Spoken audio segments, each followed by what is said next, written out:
Lekcja pierwsza. Podstawowe zwroty i wyrażenia. Wysłuchaj słówek i zwrotów. Powtarzaj za lektorem słówka fińskie.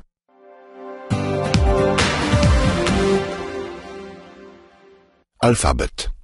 A, B, C, D, E, F, G, H, I, J, K, L, M, N, O, P, Q, R, S, T, U, V, V, X, Y, Z, ruotsalainen O, Ä, Ö.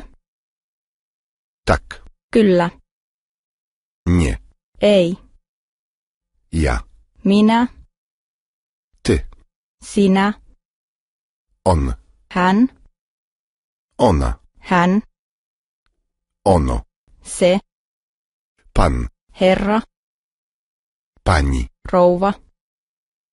My. Me. Wy. Te. Oni. He.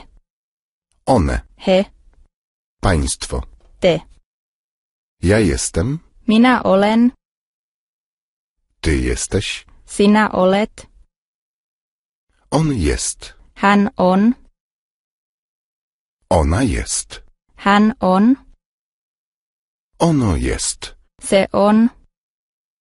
Pan jest. Te olette. Pani jest. Te olette. My jesteśmy. Me olemme.